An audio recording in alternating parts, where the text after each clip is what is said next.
அன்புக்குரியவர்கள் நோய்வாய்ப்படும் பொழுது அருகிலிருந்து பாதுகாப்பதுதான் ஆதரவு. ஆனால் எல்லா நாட்களிலும் அது இயலாத போது உங்களிடத்தில் உங்களைப் போலவே உங்களின் அன்புக்குரியவர்களை நோயின் நாட்களிலும் மீளும் நேரத்திலும் அவர்கள் இயலாமையை இன்னலின்றி கடந்திட அக்கறையுடன் அருகில் நின்று பராமரிக்கிறது சொலாசியா ஹோம் கேர்.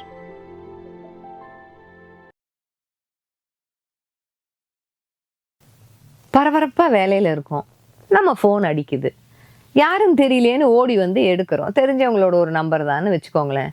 சொல்லுங்கள் அப்படிங்கிறோம். சும்மா தான் ஃபோன் பண்ணேன், குரலை கேட்கலான்னு, நல்லா இருக்கீங்களா அப்படின்னு ஒரு வந்ததுன்னு வச்சுக்கோங்களேன். அங்கேருந்தே ஒரு பதில். அவ்வளோ சட்டுன்னு அதை சும்மா நம்மளால் எடுத்துக்கவே முடியாது. உள்ளுக்குள்ளே நமக்கு நாமே நல்லா இருக்கேன் அப்படின்னு நம்ம பதில் சொல்லிக்கிட்டே உள்ளுக்குள்ளே கேள்வி கேட்டுப்போம்.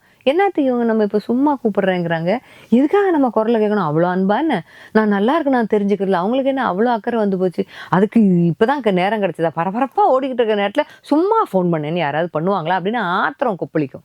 அதை தாண்டி உடனே மனசு கேள்வி கேட்டுக்கிட்டே இருக்கும். இதெல்லாம் சும்மா சும்மா ஃபோன் பண்ணுறதெல்லாம் கிடையாது, ஏதோ உதவி கேட்க தான் பண்ணியிருக்கிறாங்க.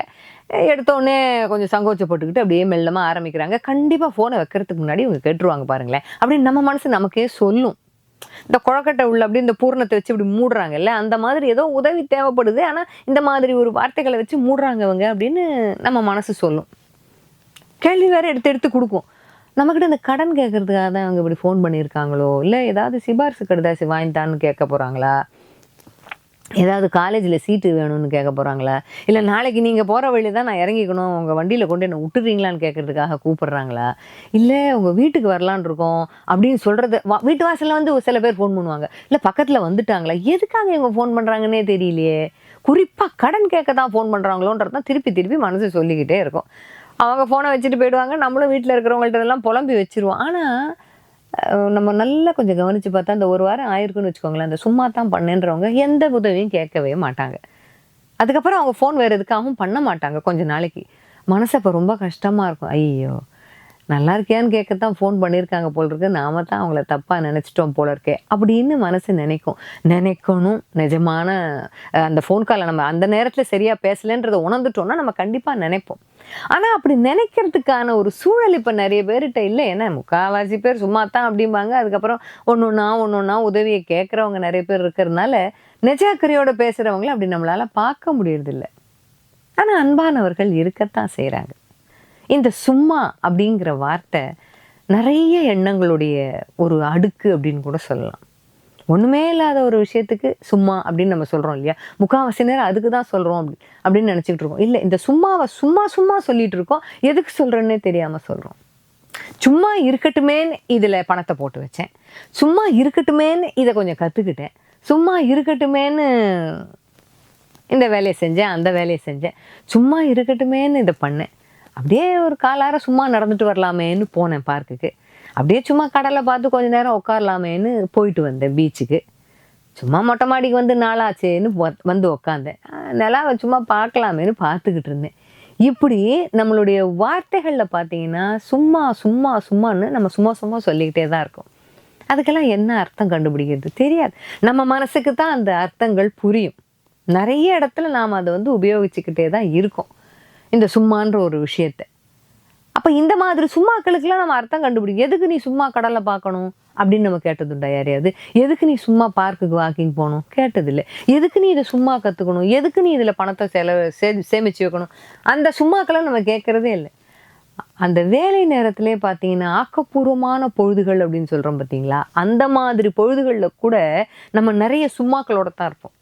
சும்மா கேன்டீன் வரைக்கும் போகலாமேன்னு போயிட்டு வந்தேன், சும்மா ஒரு டீ குடிச்சிட்டு வந்தேன், சும்மா அந்த வாட்ஸ்அப்பில் மெசேஜ் வந்திருக்கான்னு பார்த்தேன், சும்மா இமெயில் செக் பண்ணேன். அந்த சும்மாக்களுக்கெல்லாம் என்ன அர்த்தம் தெரியாது, நமக்கு தான் தெரியும்னு வச்சுக்கோங்களேன். ஆனால் சும்மா உன் குரலை கேட்கத்தான் ஃபோன் பண்ணேன் அப்படின்னு நிஜமாகவே யாராவது பேசும்போது கூட நாம் அதை சும்மா எடுத்துக்கிறதே கிடையாது. அது பின்னாடி ஏதோ உதவி இருக்கத்தான் செய்து போல இருக்கு அப்படின்னு நாமளே ஒரு கற்பிதம் பண்ணிக்கிறோம். அவங்க அன்பா நிஜமாவே பேச வரவங்கள நம்ம சரியா இந்த முனையிலேருந்து ரிசீவ் பண்ணிக்கிறோமான்றது கூட தெரிய மாட்டேங்குது. நிறைய நேரம் இருக்கிறாங்க, மனிதர்கள் இருக்கிறார்கள்.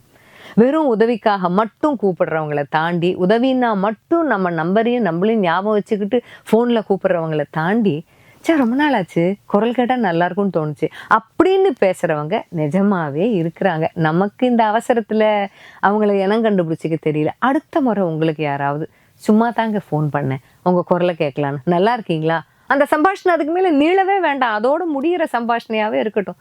இந்த பக்கத்துலேருந்து நீங்கள் கொடுக்க வேண்டியது உங்கள் குரலில் கொஞ்சம் அன்பை தோச்சு, அன்பு குழைய, நல்லா இருக்கேங்க, நீங்கள் எப்படி இருக்கீங்க அப்படின்னு கேட்டால் அந்த சம்பாஷணையை ரொம்ப அழகாக ரத்தின சுருக்கமாக தேன் சொட்டு மாதிரி முடிச்சிடலாம். அதை தாண்டி எதுக்கு கூப்பிட்டாங்க, ஏன் கூப்பிட்டாங்கன்னு நம்ம புலன் விசாரணை பண்ணி பண்ணி பாவம் கூப்பிட்டவங்களுடைய அந்த அன்பை நாம் அதை விட கொச்சைப்படுத்த முடியவே முடியாது. அன்பானவர்கள் இருக்கிறார்கள், நம் மீது அக்கறைப்படக்கூடியவர்கள் இருக்கிறார்கள். ஏதோ வேண்டாம் நீ நல்லா இருக்கியா அப்படின்னு தெரிஞ்சுக்க தான் கூப்பிட்டேன் அப்படிங்கிறவங்க இருக்காங்க. இனம் கண்டுபிடிக்க வேண்டியது நம்மளுடைய கடமையை தவிர பேசினவங்களை குறை சொல்லக்கூடாது. சும்மா யாராவது கூப்பிட்டா சும்மா கேள்விகளை கேட்டுக்கிட்டே, மனசோட கேள்விகளை கேட்டுக்கிட்டே இருக்காம சும்மா தான் கொஞ்சம் அன்பை கொடுத்து பாருங்களேன், உலகம் அழகானதாக மாறும். நேற்றைய பொழுது அனுபவம், இன்றைய பொழுது நிச்சயம், நாளைய பொழுது நம்பிக்கை. நம்பிக்கையோடு இருங்கள்.